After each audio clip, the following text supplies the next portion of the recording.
அந்தக் குயவன் ஆட்டின் கழுத்திலிருந்த கட்டை அவிழ்க்க ஆரம்பித்தான். அவன் முகத்தில் பாவம் கலந்த பச்சாத்தாபம் தெளிவாகத் தெரிந்தது. கையால் அவிழ்த்துக் கொண்டே குருவைப் பார்த்து நெகிழ்ந்த குரலில் பேசினான்.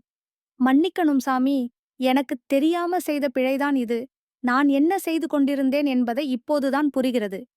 இந்த ஆடு ஒரு உயிர். அதை வேதனையுடன் பலியிட நினைத்தேன். அதை கருணையுடன் பார்த்த உங்களுக்கும் என் நன்றிகள்.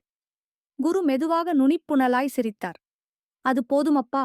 உண்மை எனும் ஒளி உள்ளத்தில் பிறக்கும்போது அது தன்னிச்சையாக உள்ளத்தை தூய்மையாக்கும். இப்போது நீ செய்ததைப் பார். கட்டிய உயிரை விடுவித்தாய். அதுவே பெரிய பூஜை, அதுவே உண்மையான பலி. அந்த ஆடு தன்னை கட்டியிருந்த கயிற்றிலிருந்து விடுபட்டதும் முதலில் கொஞ்சம் தயக்கமாக பார்த்தது.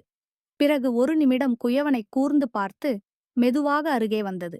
அதன் கண்களில் ஒரு நன்றியுணர்வு தெரிந்தது போல குயவனுக்குப் பிழைத்தது. குயவனது கண்கள் நனைந்தன. அவன் குருவைப் பார்த்து ஒரு சிரிப்புடன், இந்த ஆடுதான் இனிமேல் என் தோழன். சாமி, நான் இப்போது உண்மையிலேயே மகிழ்ச்சியாக இருக்கிறேன் என்றான். அந்த வயதான குரு சற்று மெதுவாக நடந்து புறப்பட்டார். கடைசி முறையாக குயவனிடம் திரும்பிப் பார்த்து சொன்னார். உண்மை அன்பும் கருணையும் இருக்கும் இடத்தில் கடவுளும் இருப்பான். அதை மறந்துவிடாதே. காற்றில் ஒரு புனித நிம்மதி பெருக்கம் வீசியது. அந்த கிராமத்தில் அந்த நாளிலிருந்து திருவிழாக்கள் ஓர் புதிய வடிவத்தை எடுத்தன. உயிர்களை பாதுகாக்கும் பண்டிகைகளாக.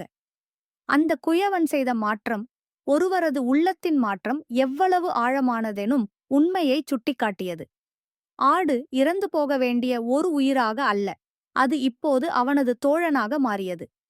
குருவின் வார்த்தைகள் அவனது வாழ்க்கையின் திசையை முழுமையாக மாற்றின.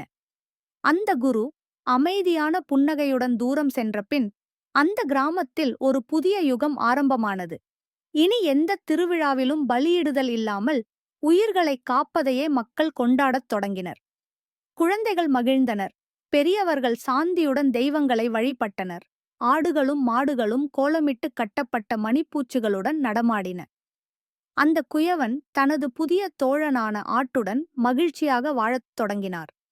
அந்த கிராமத்தில் அந்த நாளிலிருந்து அன்பும் கருணையும் வாழும் இடத்தில்தான் கடவுள் இருக்கிறான் என்ற உண்மை நிலை பெற்றது.